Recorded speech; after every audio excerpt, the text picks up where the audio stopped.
Students, welcome to science vision classes. मैं Anuj Sinha science vision class में आपका स्वागत करता हूं। आज आपका टॉपिक है ART। ART जिसका फुल फॉर्म होता है असिस्टेड रिप्रोडक्टिव टेक्नोलॉजी, अर्थात सहायक प्रजनन तकनीकी। मतलब वैसी तकनीकी जो प्रजनन में सहायता प्रदान करता है, वह तकनीक ART कहलाता है। तो आप इसे दूसरे वर्ड में कह सकते हैं कि यह एक तकनीकी है जो जनन अक्षम जोड़ों में अंडाशय से अंड प्राप्त करके या वृषण से शुक्राणुओं को प्राप्त करके प्रजनन में सहायता करती है। तो वह तकनीकी क्या कहलाएगी? ART। अर्थात जो जनन अक्षम जोड़े होते हैं, कपल्स होते हैं, तो उससे उसके अंडाशय से अंड को प्राप्त करता है और टेस्टिस से स्पर्म को प्राप्त करके प्रजनन में सहायता प्रदान करता है, तो वह तकनीकी कहलाता है ART या असिस्टेड रिप्रोडक्टिव टेक्नोलॉजी। और यह किस लिए प्राप्त किया जाता है? तो आर्टिफिशियल इंसेमिनेशन करने के लिए, अर्थात कृत्रिम रूप से गर्भारोपण करने के लिए और भ्रूण के विकास करने के लिए यह टेक्नोलॉजी उपयोगी होता है। तो ART समझ में आ गया होगा। अब ART से आगे हम लोग चलते हैं सरोगेट मदर। तो वैसा मदर जो आरोपित होने वाली माता होती है, अर्थात वैसी माता जो किसी और के, जो माँ गर्भधारण करने में अक्षम होती है, तो उसके एग और उसके कपल्स के स्पर्म को प्राप्त करके उसके बच्चे को उत्पन्न करती है, तो वह माँ कहलाती है सरोगेट मदर। अर्थात किसी स्थिति में अगर पत्नी जो है दोषपूर्ण हो किसी गर्भाशय के कारण और बच्चे को गर्भ में रखने में अयोग्य हो, तो जो गर्भारोपित कराने वाली माँ होती है उसको सरोगेट मदर कहते हैं। और यह IVF ET द्वारा विकसित बच्चे को धारण करने के लिए की जाती है। अर्थात IVF ET का मतलब in vitro fertilisation embryo transfer. अर्थात जो माँ दोषपूर्ण गर्भाशय के कारण अपने बच्चे को गर्भ में रखने के लिए अयोग्य होती, तो उस गर्भ को अगर किसी दूसरे माँ को प्रदान की जाती है, तो जिसमें यह गर्भारोपित की जाती है, वह माँ कहलाती है सरोगेट मदर। और यह किस टेक्निक के द्वारा रखा जाता है? तो IVF ET के द्वारा, जिसको in vitro fertilisation embryo transfer कहा जाता है। इन विट्रो का मतलब क्या हो जाएगा? परख नली या प्रयोगशाला में बनाया हुआ एम्ब्रियो, भ्रूण, उसी को IVF बोलते हैं। और ET का मतलब एम्ब्रियो ट्रांसफर। तो हम इससे आगे पढ़ते हैं IVF ET के बारे में ही। ये चीज माइंड में आ गया हो गया कि सरोगेट मदर कौन होती है? वैसी माँ जो किसी दोषपूर्ण गर्भाशय के कारण जो माँ गर्भ को धारण करने में अक्षम है, तो उसी के गर्भ को यह धारण करती है, तो उस माँ को हम लोग सरोगेट मदर कहते हैं। और ART तो समझ में आ गया होगा। अब आगे देखते हैं। अब है नेक्स्ट पॉइंट्स IVF ET, अर्थात embryo in vitro fertilisation embryo transfer. अर्थात प्रयोगशाला में भ्रूण का ट्रांसफर किया जाता है, तो इसको हम लोग टेस्ट ट्यूब बेबी भी कहते हैं, परखनली शिशु भी कहा जाता है। अब इसके बारे में जानते हैं कि यह शिशु किस प्रकार, परखनली का मतलब तो आप समझ सकते हैं कि टेस्ट ट्यूब, और उस टेस्ट ट्यूब में जो बेबी फर्टिलाइज होकर तैयार होता है उसी को हम लोग परखनली शिशु कहते हैं। तो यह प्रयोगशाला के अंदर होने वाला निषेचन की एक तकनीक होती है। अर्थात प्रयोगशाला के अंदर जो निषेचन की क्रिया होती है उसकी तकनीक कहलाता है IVF ET। और जो माँ के शरीर के बाहर, अर्थात ये तो उसके माँ के शरीर के बाहर प्रयोगशाला में हो रहा, वो भी परख नली में, तो माँ के शरीर से बाहर कांच के पात्र में किया जाता है। टेस्ट ट्यूब में किया जाता है, उसी में ईटी अर्थात भ्रूण का स्थानांतरण होता है, या बहुत ही नवजात भ्रूण का माँ के गर्भाशय में रोपण करना होता है, अर्थात जो बच्चा अभी पूरी तरह से एम्ब्रियो डेवलप नहीं हुआ है तो उस नवजात भ्रूण को माँ के गर्भाशय में रोपण करना ही एम्ब्रियो ट्रांसफ़र कहलाता है। और यह तकनीक जो है 1978 में यूके यूनाइटेड किंगडम पे पैट्रिक स्टुपटो और रॉबर्ट एडवर्ड्स द्वारा विकसित की गई थी। साथ यूके के साइंटिस्ट थे पैट्रिक स्टुपटो और रॉबर्ट एडवर्ड्स, उसी के द्वारा 1978 ईस्वी में उन दोनों साइंटिस्ट के द्वारा यह डेवलप की गई थी। और भारत में इसका सफल प्रयोग इंदिरा हिंदुजा 1986 द्वारा मुंबई में और वैद्यनाथ चक्रवर्ती द्वारा 1986 में कोलकाता में किया गया था। तो आप समझ सकते हैं भारत में टेस्ट ट्यूब बेबी का सफल प्रयोग कब किया गया था। इंदिरा हिंदुजा के द्वारा 1986 में मुंबई में और वैद्यनाथ चक्रवर्ती द्वारा 1986 में कोलकाता में किया गया था। अब ये टेस्ट ट्यूब बेबी जो है ये बनता है तो किस प्रकार से इस प्रोसेस को पूरा किया जाता है, तो देखते हैं। सबसे पहले क्या किया जाता है कि जो माँ इस टेस्ट ट्यूब को बनाने में सहायता प्रदान करेगी उसमें क्या किया जाता है कि जल्दी जल्दी डिम्बोत्सर्जन के लिए प्रेरण अर्थात इंडक्शन ऑफ सुपर ओव्यूलेशन। तो इसमें क्या होता है कि जल्दी जल्दी डिम्बोत्सर्जन के लिए प्रेरित किया जाता है उस माँ को।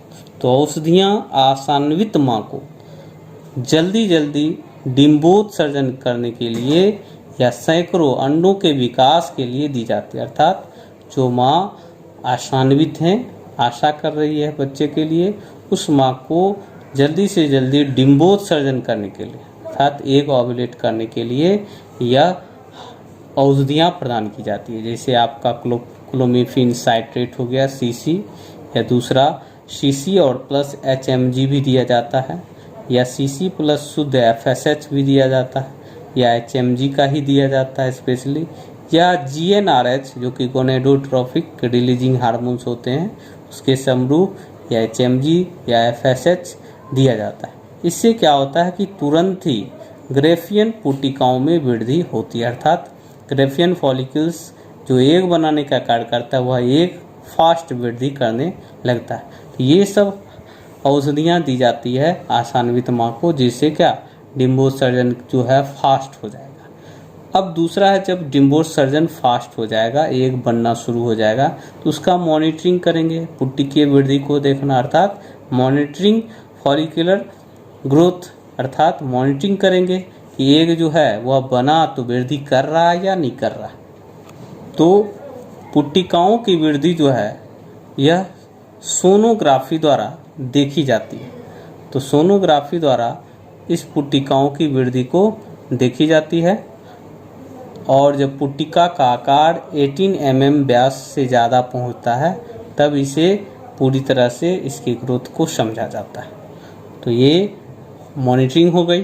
अब अंडकोशा रिट्राइवल अर्थात oocyte रिट्राइवल, तो HCG प्रवेश के लगभग HCG जो कि ह्यूमन कोरियोनिक गोनेडोट्रोपिन हार्मोन से इसके प्रवेश कराने के पश्चात लगभग 36 घंटों बाद परिपक्व अंड कोशिकाओं का सुधार किया जाता है, अर्थात जो एक मैच्योर हो गए हैं उसका सुधार किया जाता है, और यह लैप्रोस्कोपी या सोनोग्राफी निर्धारण के अंतर्गत योनि मार्ग द्वारा लाया जाता है। अर्थात जब एग का साइज डेवलप हो जाता है तो फिर HCG प्रवेश करा करके एगो को रिपेयर किया जाता है। अगर किसी प्रकार का प्रॉब्लम है तो उसे उस प्रॉब्लम को दूर किया जाता है। तो ये वेजाइनल मार्ग द्वारा उसे लाया जाता है, लैप्रोस्कोपी मेथड से या सोनोग्राफी मेथड के द्वारा। अब हम लोग देखते हैं कि अंडों की नियमितता मेंटेनेंस एग का। तो इसमें मेंटेनेंस जो एग्स का होगा, इसमें मरम्मत की गई परिपक्व अंड कोशिकाओं जो एग मरम्मत की गई है, जो कि यहाँ से लैप्रोस्कोपी माध्यम से इनमें प्रवाहित किया गया है, मतलब प्रवेश कराया गया है। तो इसका मेंटेनेंस जो होगा वो परिपक्व अंड कोशिकाओं का पोषक पदार्थ युक्त माध्यम में रखी जाती है। जहाँ पे इस एग को न्यूट्रिशन मिलेगा उस माध्यम में इसे रख दी जाती है और पुनः आवश्यक अंड कोशिकाओं से युक्त माध्यम जो कि 4 से 6 घंटों के लिए इनक्यूबेटर में रखा जाता है। अर्थात क्या हो गया कि जो मरम्मत की गई मैच्योर एग सेल्स हैं उसको पोषक पदार्थ युक्त माध्यम में रख दिया गया और फिर जो आवश्यक अंड कोशिकाओं से युक्त माध्यम है जिसमें 4 से 6 घंटों के लिए इनक्यूबेटर में उसे रखा जाता है। इसको 4 से 6 घंटे के लिए रखा गया इनक्यूबेटर में और जब एग पूरी तरह से अब मैच्योर हो चुका है अब इसे स्पर्म की ज़रूरत होगी। तो सबसे पहले फिर सीमेन उस मेल्स का कपल्स के मेल्स का लिया जाएगा और गर्भारोपण के लिए प्रयुक्त होने वाले जो वीर्य हैं उसको सबसे पहले शुद्ध किया जाता है, प्योर किया जाता है। तो एग की पूरी तैयारी हो गई, उसका सुपर ओव्यूलेशन कराया गया इसके द्वारा, औषधियों के द्वारा, फिर उसका मॉनिटरिंग किया गया, फिर उसका रिट्राइवल किया गया, उसके बाद मेंटेनेंस किया गया और जब मेंटेनेंस होकर इनक्यूबेटर में रखा गया तो पूरी तरह से ठीक ठाक हो गया एग। तो अब सीमेन का तैयारी शुरू हुआ। फिर सीमेन को प्राप्त करके उसे शुद्ध किया जाता है और फिर उसको वॉश व स्विम अप तकनीकी द्वारा सांद्रित किया जाता है।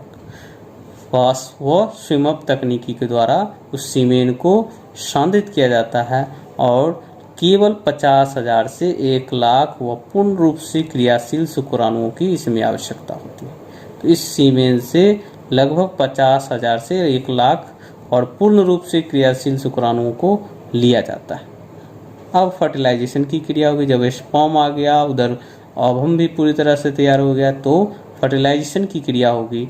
अब जो शुद्ध वीर्य परिपक्व मरम्मत की गई अंड कोशिकाओं में अर्थात जो शुद्ध वीर्य थे तो और मैच्योर मरम्मत की गई अंड कोशिकाओं पर उसे उड़ेला जाता है। अर्थात इस वीर्य को उस मरम्मत की गई अंड कोशिकाओं पर उड़ेला जाता है, उझल दिया जाता है और फिर इसका फर्टिलाइजेशन की क्रिया होती है और पुनः गर्भारोपण के बाद अर्थात जो शुद्ध वीर्य थे परिपक्व अंड कोशिका जब तैयार हो गई थी तो उस पर उसको उड़ेला गया। उड़ेले जाने के पश्चात फिर फर्टिलाइजेशन हुई, फर्टिलाइजेशन के पश्चात गर्भारोपण हुआ।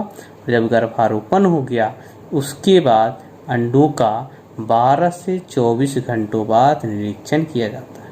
अर्थात फर्टिलाइजेशन होने की क्रिया उसके 12 से 24 घंटे बाद उसका निरीक्षण किया जाता है और जब चूंकि निषेचन स्त्री के शरीर के बाहर संवर्धन माध्यम में होता है तो अर्थात ये सारा प्रोसेस फर्टिलाइजेशन की क्रिया स्पेशली शरीर से बाहर टेस्ट ट्यूब में किया जाता है तो उसे आसानी से 12 से 24 घंटों में निरीक्षण कर लिया गया और फिर इस निषेचित अंडों का पृथक्करण किया जाता है। तो निषेचित अंडे पृथक्कृत किए जाते हैं और इनको संवर्धन माध्यम में जहाँ से वह डेवलप कर सकते हैं उस माध्यम में इनक्यूबेटर में लगभग 48 से 72 घंटों के लिए रखा जाता है।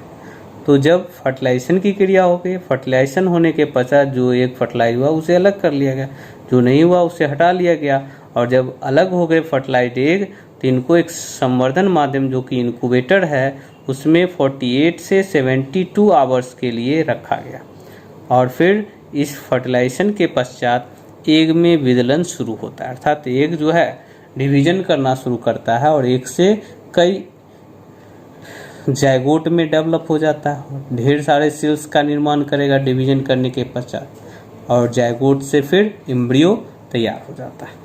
अब इस एम्ब्रियो का ट्रांसफ़र होना है, अब भ्रूण का स्थानांतरण होगा तो एम्ब्रियो ट्रांसफ़र की क्रिया होगी। तो एक महीन लचीली नली में से 2 से 3 निषेचित 4 से अंड कोशिकीय अंड लिए जाते हैं जो फर्टिलाइज एग हो गए और इसे गर्भाशय गुहा में सर्विक्स में साथ गर्भाशय गुहा के सर्विक्स में फंडस के करीब रख देते हैं जो कि फंडस आगे बढ़ के वहाँ तक पहुँच जाएगा। अब जो है इसके ल्यूटिकल प्रावस्था का सहारा देखते हैं।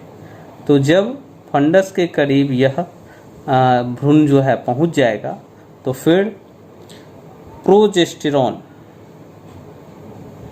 जो भावी माँ को अगले 14 दिनों के लिए 100 mg की खुराक एक दिन में 3 बार या दिन में 1 बार 50 mg का इंजेक्शन अंतःपेशीय रूप से, अर्थात ल्यूटिकल प्रावस्था का सहारा में क्या करता है, जो प्रोजेस्टेरॉन होते हैं भावी माँ जो उसको ग्रहण करेगी उसको अगले 14 दिनों के लिए 100 mg की खुराक एक दिन में 3 बार या दिन में 1 बार 50 mg का इंजेक्शन अंतःपेशीय रूप से दिया जाता है। तो उसे दिया जाएगा 50 mg। अब जो है इस गर्भावस्था का परीक्षण किया जाएगा, प्रोजेस्टेरॉन भी दे दिया गया। अब 14 दिनों के पश्चात गर्भावस्था का परीक्षण एससीजी टेस्ट के द्वारा किया जाता है, ह्यूमन कोरियोनिक गोनाडोट्रोपिन हार्मोन्स के द्वारा। अगर फीमेल्स के यूरिन के द्वारा यह हार्मोन सेक्रेट होने लगता है तो इससे पता चलता है कि वह प्रेग्नेंट हो गई। और गर्भावस्था की जो सफलता दर है इस प्रकार का IVF-ET का वो 25 से 35% होती है। और जैसे ही भ्रूण परिपक्व बन जाता है तो शिशु को ऑपरेशन के द्वारा बिना खतरे के निकाल लिया जाता है। तो यह प्रोसेस हो गया IVF-ET या इसको टेस्ट ट्यूब बेबी हम लोग कहते हैं। तो आशा करता हूँ कि ये टॉपिक आप अच्छे से समझे होंगे IVF-ET। इसके बाद हम लोग नेक्स्ट टॉपिक चलेंगे GIFT, जो कि नेक्स्ट वीडियो में आपको बताया जाएगा। इसके लिए धन्यवाद।